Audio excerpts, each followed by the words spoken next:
you know me, that for 15 years or more, I have been saying that the US dollar is going to collapse.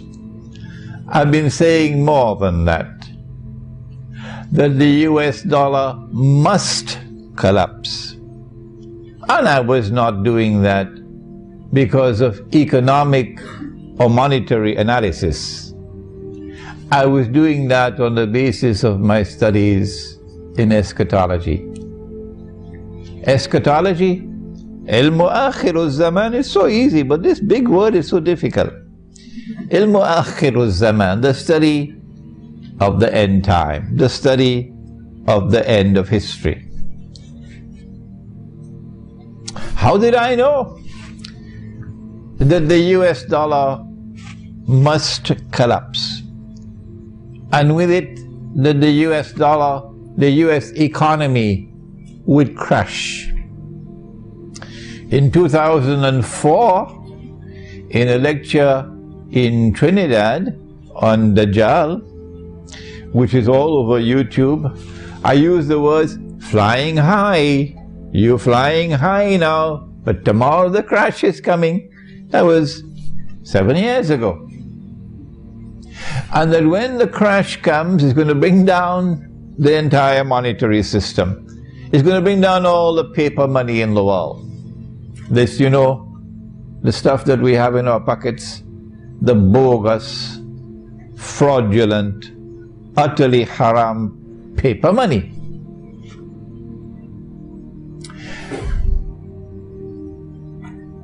How did I know this? It's because of the study of the Quran and the study of Nabi Muhammad alayhi salatu wasalam, his ahadith.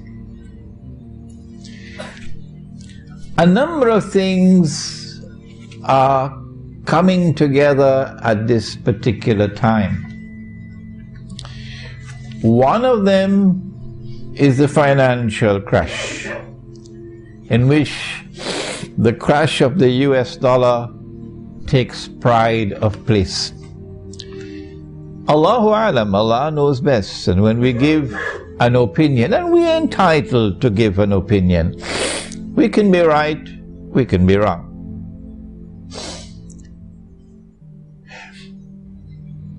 The US dollar is now in a place called ICU, in a hospital, intensive care unit. It has actually expired and is being kept alive artificially by this pump that they use. You see the chest going up and down. But the plug is soon going to be pulled, and then it will be pronounced dead. And the US government knows that very well. That if Israel attacks Iran, that's it. The link between oil and the dollar, if the price of oil shoots up, the implication is that the US dollar is heading down. And they know that an attack on Iran is going to be the final nail in the coffin for the US dollar. That's why the United States does not want Iran to be attacked, my opinion. But Israel wants to attack Iran. Among the reasons is to bring about the collapse of the US dollar. If the US dollar collapses, then automatically the US economy will crash. Remember, this is the international currency. In the same way that its predecessor, the sterling pound, when we were children at school, was the international currency. Today, the US dollar is the international currency.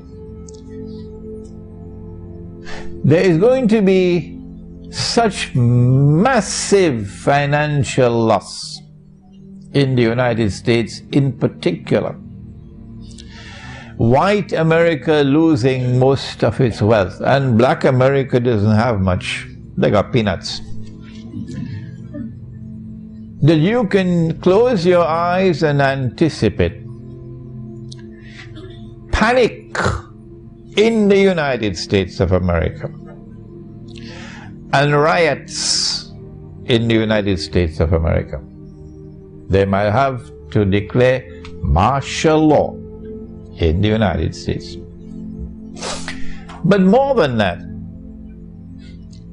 the collapse of the US dollar, since this is the international currency, and for that you'll have to study the Bretton Woods Accord, which they don't teach in Al-Azhar University, incidentally, and they don't teach in the Darul Uloom, so your Mufti, I'm sorry, doesn't know the subject. It's going to create panic in the weak currency areas of the world. You know, the world is divided into two kinds of haram paper money. One is called the hard currency area. And I was giving a talk in an international conference in Brunei in September, and I made a joke and nobody laughed. And these were scholars from all over the world, present there, scholars of Islam. I said that they have a special chemical and they dip their paper in the chemical and it comes out as hard currency. Nobody laughed. And I said, we don't have the secret chemical. So when we dip our paper into the solution, it doesn't come out as hard currency. So their hard currency is in demand all over the world. Wish we could get that chemical, eh? And ours, you take a whole basket full of Bangladeshi taka to Manhattan, you can't even buy a cup of coffee. And our galaxy of Islamic scholars sitting there, nobody laughed. I think they were still studying, what chemical is he talking about?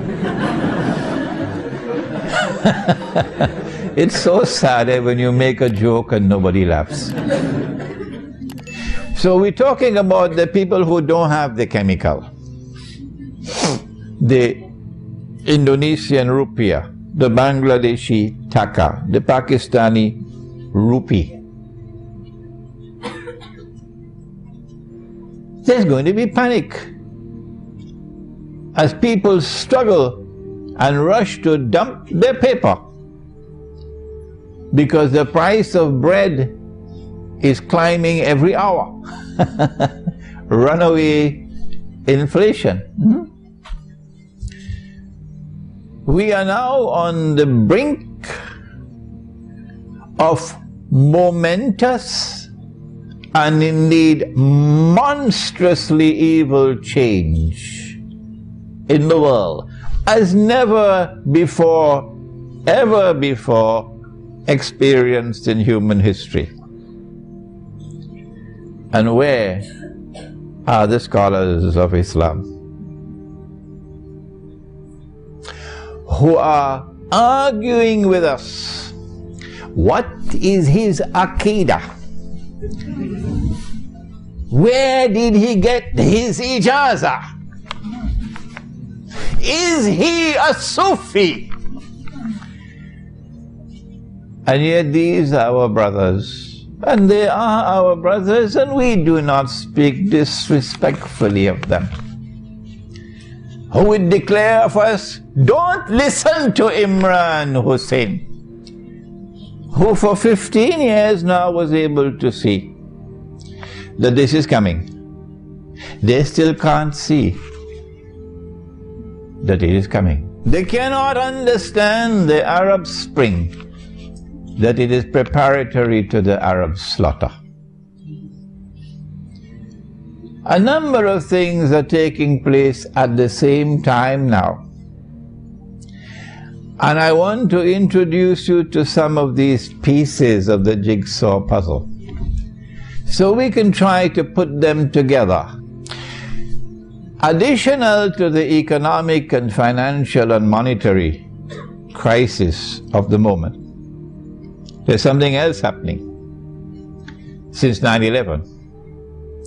A proliferation of wars in different parts of the world, mostly the world of Islam. And if you notice something, in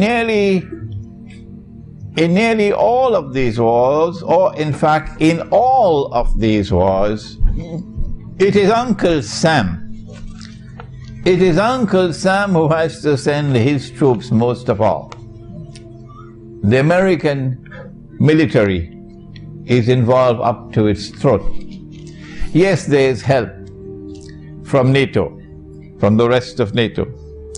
And there is a pocket of presence, support from Japan and from Australia and from other places, but that's token support. But the brunt of the fighting is being done by the American military.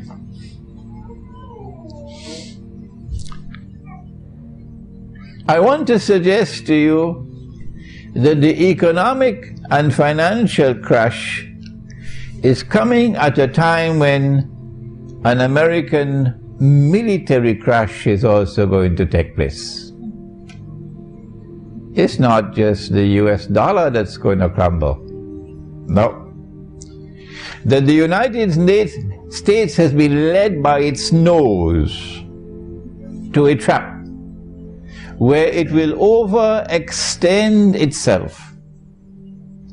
And the one that is leading the United States, I hope they're listening to me in the American Armed Forces, the one who is leading the United States to a military trap are the Zionists who control the US Congress and the State of Israel. As soon as Israel attacks Iran, and I am anticipating that Israel would not want to deliver a knockout blow to Iran, because Israel wants Iran to remain strong. Why? Because Israel knows that Iran is going to respond by attacking the American troops in Iraq, where Iran has the advantage of geographical position. And Iran has a second advantage of the majority of the population of Iraq will be supporting Iran because they are Shia. And even the Sunni in Iraq would want to use this opportunity to deliver the death blow to the United States in particular and to NATO in Iraq. And so the implication of an Israeli attack on Iran is that the United States is going to be back to the wall in Iraq, fighting for survival. I have also suggested, and remember, I can make mistakes, and I have made mistakes in the past. I am anticipating that Iran will also attack and take Bahrain, which should not be easy for them. It should not be difficult for them. And once Iran takes Bahrain, remember again the same situation, that in Bahrain the overwhelming majority would be in support of Iran, and a small and strange minority of oppressors would be opposing Iran in Bahrain. So Iran will have the majority population of Bahrain on its side, because they're mostly Shia. Once Iran takes Bahrain, then Saudi Arabia, which is now, after India, Israel's most strategic partner in the world. Saudi Arabia will now call on the United States. It's probably already prearranged. Maybe they have a secret defense treaty. And the United States Congress will ensure that the United States Army, armed forces have to respond and send American troops into Saudi Arabia. And guess what's going to happen? The United States, I am anticipating, is going to face military defeat in Saudi Arabia and Iraq from Iran, because the advantage is on the side of Iran. And if the United States uses nuclear weapons, that's it for Uncle Sam. And so we're seeing not only a financial crash taking place, but also a military crash about to take place.